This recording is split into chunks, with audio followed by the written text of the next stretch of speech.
My niece cursed at me and said her dad told her I cook and clean like a girl. My whole family turned against me when I asked for forgiveness. There are 2 kids in our family, ages 5 and 3. My wife and I are 29 and 30 years old. My wife works full-time in an office, but I choose my own hours and work from home. No one really cares what time of day or how many hours I worked except when I have Zoom talks. People only care that I meet my goals. My sister is 26 years old. Nick, her husband of 30 years, lives nearby and works full-time. Let's call her Barb. Their kid is 5F. Allow me to name her Tracy, since I can set my own hours at work when our kids started going to daycare, and I agreed to drop off and pick up my cousin from daycare as well.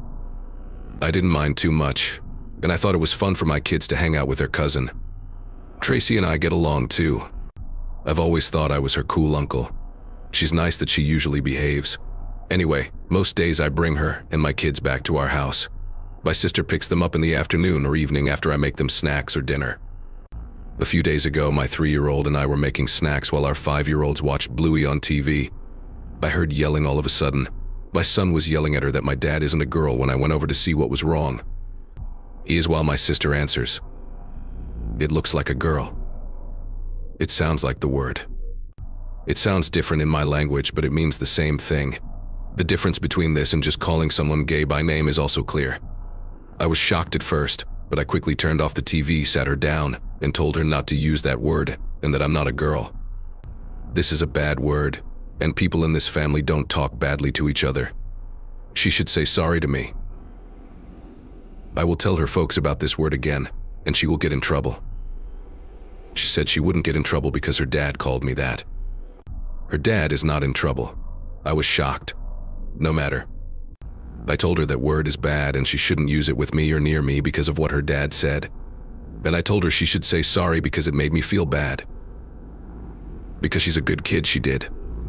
I pushed her about other things her parents had said as we talked some more. You can tell that getting information from a 5-year-old is hard and not always reliable because of what I can see. Nick, my Bill, told my sister in front of Tracy that men shouldn't take care of kids all day. That's a job for women. This is also true for most of the things I do at home. Since my wife makes more money than I do and I clean, I think this shows that I'm not really a man. It's possible for both men and women to work from home or an office, and the fact that my wife or Barb works long hours at the office doesn't make it so. It wasn't her fault, so I didn't go on and on about them being guys or women. I put off telling my sister about it right away because I knew it would be hard and didn't want the kids to see me do it. I also wanted to talk to my wife about it first. I did talk to my wife that night, and she seemed just as upset as I did. When I told her I thought I should ask Nick and my sister to say sorry, she agreed. She told me it was just a word and that I was making things worse than they were when I called her to tell her what happened. Nick doesn't hate me, she also said.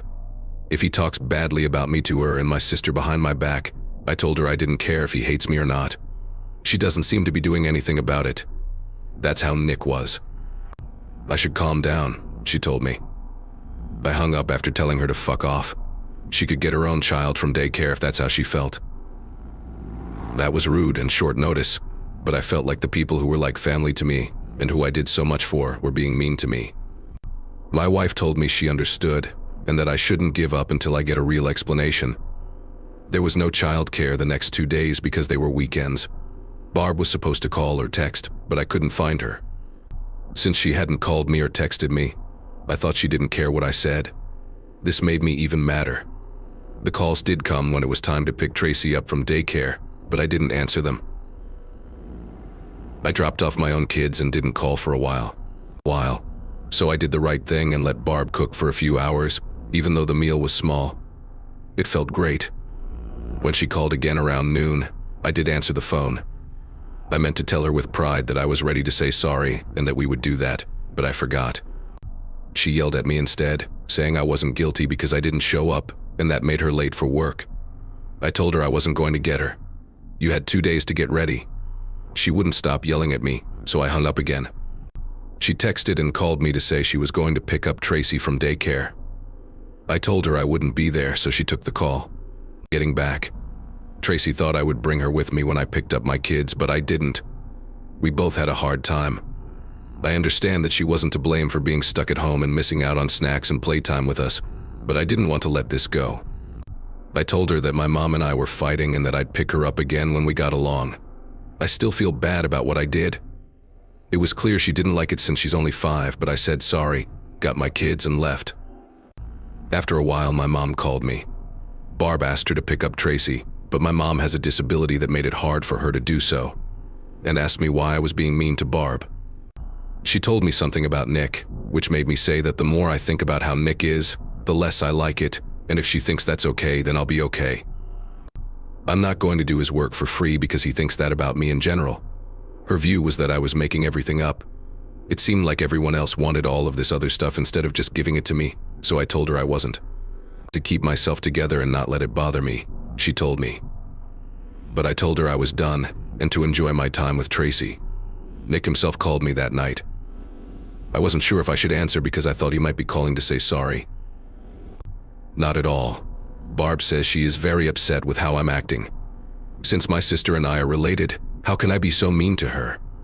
I told him he couldn't talk badly about me to his kid, who I watch every day, because we're family. He told me he was joking and everything was okay. Have fun. It wasn't fun or good for me, and I want him to say sorry. He yelled at me, called me a crazy little girl, and said I was a jerk who couldn't handle a joke. I told him to FK off and hung up the phone. I didn't answer when Barb and my mom called me a lot. Barb texted me that she thought Tracy shouldn't have to deal with how I was acting. I told her I agreed, and that Tracy shouldn't have to deal with her mom and dad's bad behavior either. Her next text message was very angry and mean. It said I was being mean to her and her mom and that she was going to lose her job. When I was done, I told her I would block her number if she didn't say sorry in her next message. I did it because she didn't. Tracy has been picked up by my mom from daycare for a few days, and it's been hard to see her and tell her that her grandmother is going to pick her up, which she hates. That breaks my heart, but no one but the 5-year-old said sorry. She tells me she's not having fun with Grandma and wants to come over to our house. It would be wrong for me to let this go if I did. My family would miss my rules. I love my niece though, and don't want to hurt her or make her mad at me. It's not her fault, she's a good kid. So, Ada, and what should I do? Changed, holy crap, you guys. Thanks for everything you've done to help. It's been up for only 4 hours. That Nick could really.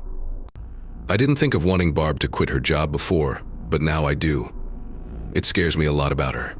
At least she has to agree that's just how Nick is before I can do much. Telling her to stop overreacting won't work for me. Also, I believe it will not be long before my mom dies. I hope I can talk to her about it since she's already having a hard time.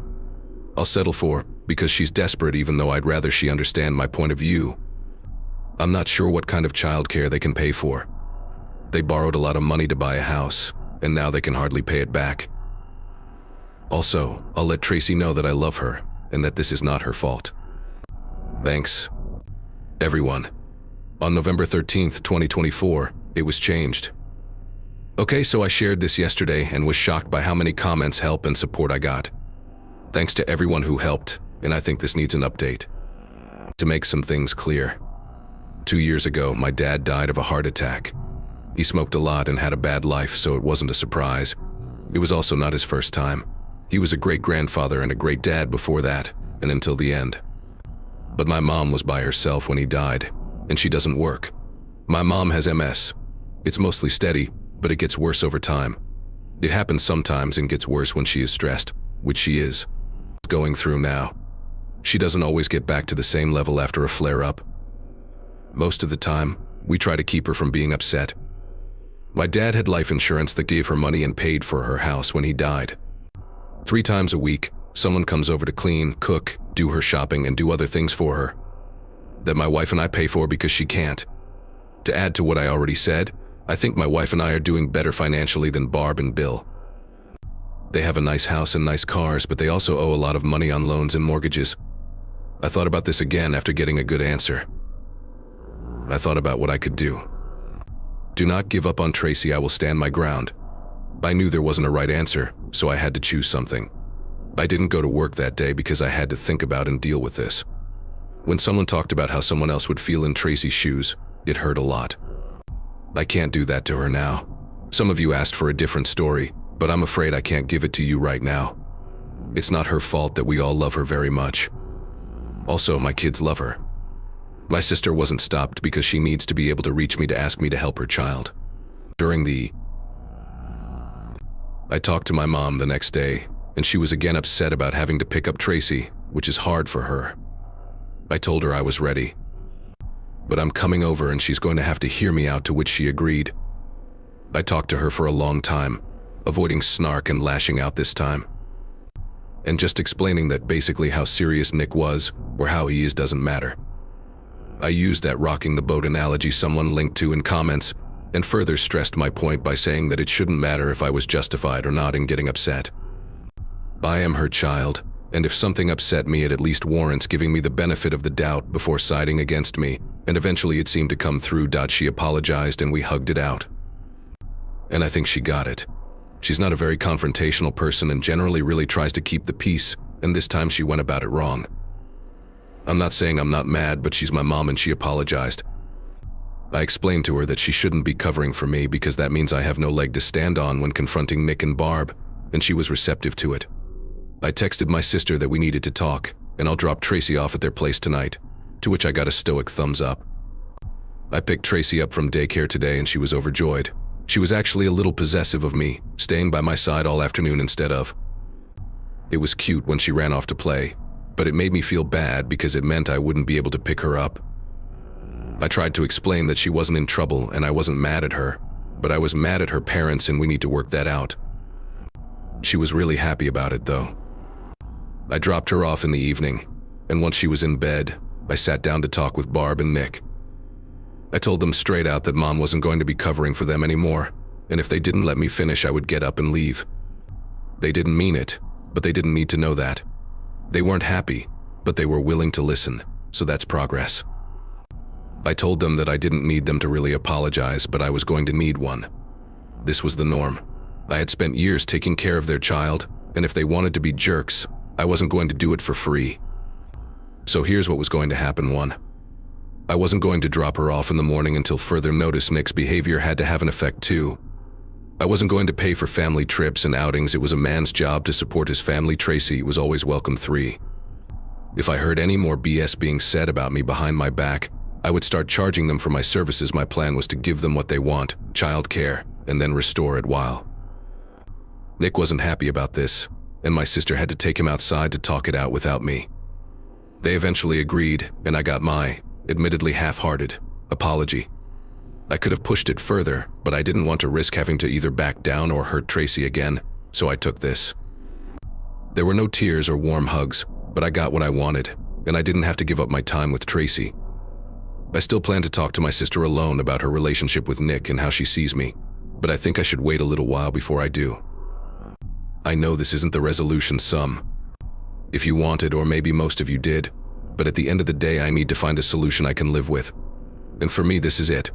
We'll let you know if anything changes. Next story, my wife cheated on me 6 years ago.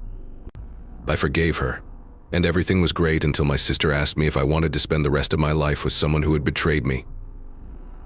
Hi everyone, my wife and I have been married for 20 years, and our daughter just graduated from high school a few months ago.